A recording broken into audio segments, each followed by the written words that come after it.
तुमचं महत्वाचं काम काय आहे की जनतेला भ्रमातून बाहेर काढणं.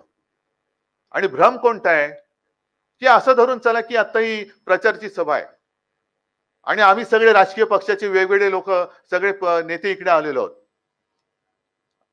आणि मी जर तुम्हाला सांगितलं की तुम्ही मला मत दिलं तर मी तुम्हाला चंद्रावरती घर देईन, तुम्ही काय बोलाल? जुमला नाही, यांना विचारा, देताय तुम्ही? देणार? तुषारजी तुम्ही तर महात्माजींचे पंटू आहात, उल्काताई तुम्ही मोठ्या समाजसेवी आहात, निखिलजी तुम्ही आहात, चंद्रावरती घर नाही देऊ शकत? मी देतो घर तुम्हाला.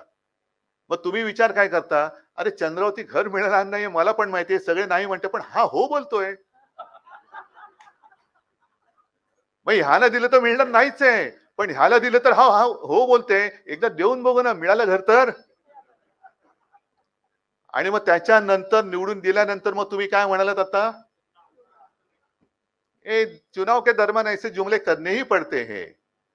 मग त्यांचे अच्छे दिन आएंगे वो गले की हड्डी बन गया. अरे शाकाहारी माणसाच्या गळ्यात हाडं अडकायला लागली आश्वासनाची, तर कसं चालणार असं?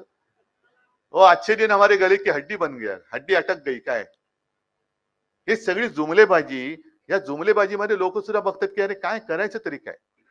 आणि मग दुर्दैवाने म्हणा, कारण मी स्वतः त्याचा अनुभव घेतलेला आहे. प्रचाराच्या दरम्यान मी जेव्हा फिरतो, ग्रामीण भागात फिरतो, आता सुद्धा 1-2 महिन्यापूर्वी गेलो होतो संभाजीनगरमध्ये, एका शेताच्या बांधावरती उतरला, आमदारच होते सोबत. शेतकऱ्यांशी बोललो, शेतकऱ्यांनी माझ्या पाया पडले की उद्धवजी तुम्ही आम्हाला देवासारखे आहात, तुम्ही आमचं कर्ज माफ केलं, सगळं केलं. ठीक आहे, मी काय उपकार नाही केले. आता जसे योजनांचं आहे ना, म्हणजे नुसतं असं काय शब्द वापरायचा कळत नाही, पण एका मागोमाग योजनांचा पाऊस पाडतायत. अंमलबजावणीचा दुष्काळ आहे, पण एक एक योजना दणादण जाहीर करतायत आणि मग जाऊन समारंभ करतायत, पैसे देऊन लोक आणतायत, एसटी गाड्या देत आहेत, फुकटच्या साड्या वाटतायत आणि मग आल्यानंतर लोकांना सगळ्या महिलांना विचारतात मिळाले की नाहीत पैसे तुम्हाला? अरे तू काय घरनं पैसे आणलेस तुझ्या? आमच्या हक्काचे पैसे तू ढापलेस. एक तर सरकार स्थापन करतानाच 50 खोके घेतलेस, म्हणजे गद्दाराला 50 खोके आणि बहिणीला फक्त 1500. फोडाफोडी करताना लाज नाही वाटली, गद्दारी करताना लाज नाही वाटली. आणि आता हे आमचेच पैसे आम्हाला देऊन तू माझ्या महाराष्ट्र धर्माशी गद्दारी करायला लावतोयस. हा माझा महाराष्ट्र धर्म नाहीये. पण जे काही समारंभ चालेल, मी एक तरी कार्यक्रम असा केला की शेतकऱ्यांना जाऊन मिळतात का पैसे, किती जणांना मिळाले, याला माफ केलं. मी नाही केलं असं, कारण माझं मी कर्तव्य केलं, मी माझं कर्तव्य केलं. करोना काळामध्ये सुद्धा जे काही केलं हे ते पुसून टाकायला बघतायत. अरे तुमची जी काही भाजप शासित राज्य होती आहेत, त्यांच्या तुलनेत माझ्या महाराष्ट्राचं काम बघा, आणि तिथे जर का मी मागे पडलो ना, तर मी पुन्हा कधी कोणाला तोंड नाही दाखवणार. काढा मांडा हिशोब.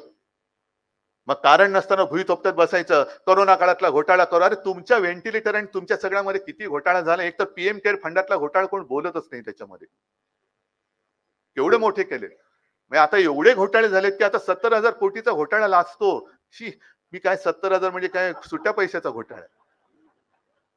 एवढे घोटाळे मोठे झालेले आहेत. हे सगळे तुम्हाला लोकांसमोर मांडावे लागतील.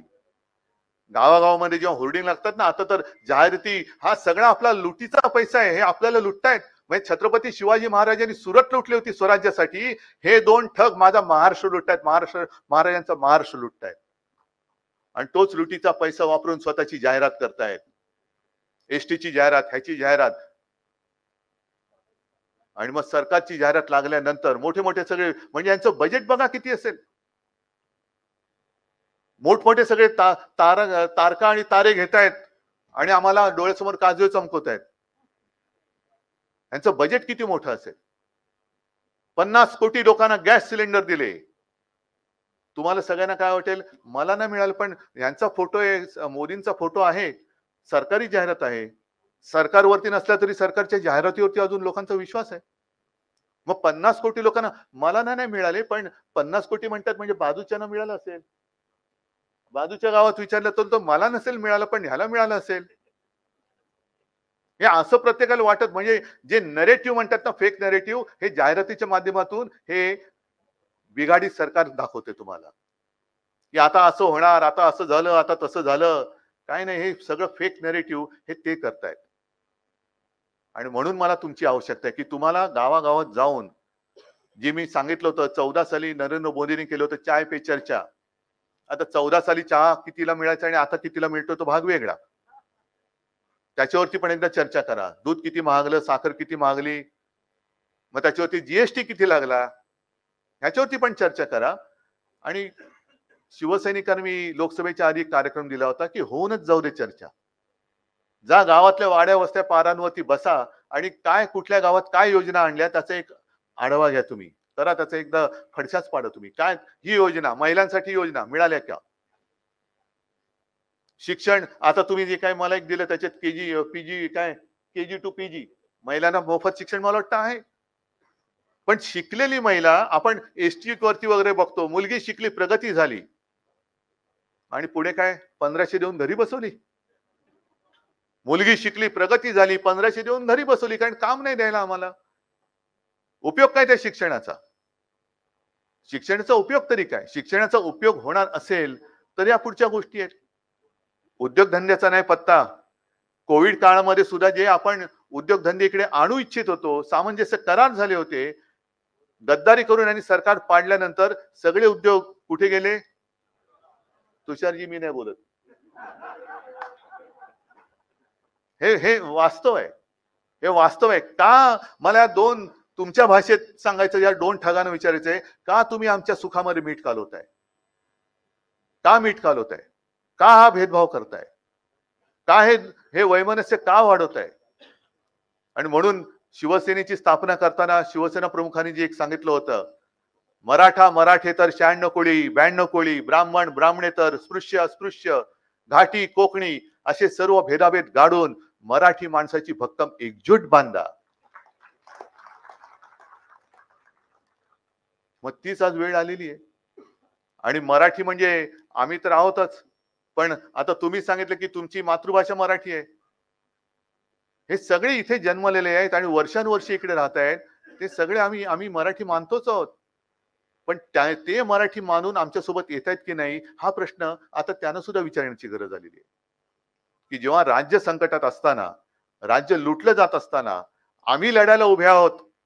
अभिमान आहे मला माझ्या महाराष्ट्राचा की संपूर्ण देशामध्ये लोकसभेमध्ये महाराष्ट्राने या मुजोर सत्ताधाऱ्यांना गुडघ्यावरती आणलं.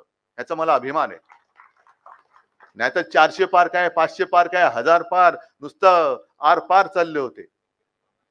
पण त्यांना गुडघ्यावरती आणण्याचं काम करू शकला तो फक्त आणि फक्त छत्रपती शिवरायाचा महाराष्ट्र करू शकला. आणि तोच महाराष्ट्र आज आपल्याला वाचवण्यासाठी आपण एकत्र यायचंय. त्याच्यामुळे तुमच्या ज्या काही मागण्या आहेत, मी शुक्लाजींना सांगितलं की तुम्ही ज्या काही सगळ्या गोष्टी मांडल्या, बसा आमच्या अंबादासजींबरोबर बसा. अंबादास दानवे आहेत. वचननामा, आम्ही जाहीरनामा आग्रहनामा म्हणतच नाही, आम्हीचा वचननामा असतो. जे बोलतो ते करून दाखवतो आणि जे करणार असतो तेच बोलतो. तर तुम्ही जरूर त्या मागण्या आमच्याकडे द्या. त्याच्यावरच्या योजना काही असतील, धोरण एक मला आवडला शब्द, योजना आहेत पण धोरण नाहीत. हा एक आवडला मला शब्द, योजना आहेत. आणि योजना म्हणजे कशा? हेच मोफत साडी वाट, 1500 रुपये दे, हे आहे, पण हे धोरणात्मक नाही आहेत ना. लोकांना दुर्गामी परिणाम याचा काय होणार आहे? किती काळ माझी बहीण 1500 रुपये घेऊन तिच्या बेकार भावाला सांभाळणार आहे? किती काळ माझी आई 1500 रुपये घेऊन तिच्या मुलाला सांभाळणार आहे, बेकार मुलाला, ज्याला नोकरी नाहीये? घर कसं चालवणार? मुलाचं शिक्षण कसं करणार? आम्हाला हक्काचं पाहिजे. आणि यांचं जे चाललंय ना की तुम्ही हक्क नाही मागायचे, हक्काचं मागाल तर तुमच्यावरती आम्ही ईडी, इन्कम टॅक्स, सीबीआयच्या रेट टाकू, तुम्हाला जेलमध्ये टाकू. आम्ही देऊ ती भीक घ्या आणि गपचूप पडून राहा. आम्ही सांगू त्या शब्दाच्या बाहेर जायचं नाही. ही मुजोरी माझा महाराष्ट्र सहन करणार नाही, अजिबात करणार नाही.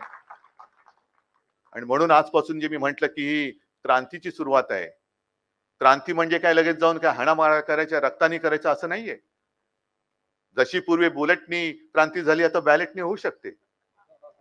बॅलेटनी होऊ शकते. आणि ती करण्यासाठी मला तुमच्या सगळ्यांची साथ, सोबत आणि संगत पाहिजे. बाकी मला भावी बिवी काही नाही. मला दिसतोय तो माझा छत्रपतींचा महाराष्ट्र, शाहू फुले आंबेडकरांचा महाराष्ट्र धोक्यात आहे. तो हे लुटायला निघालेत आणि त्याचं रक्षण कसं करायचं हाच एक प्रश्न माझ्यासमोर पडलाय. पण तुम्ही सोबत आलात, आम्ही तर उतरलेलोच आहोत.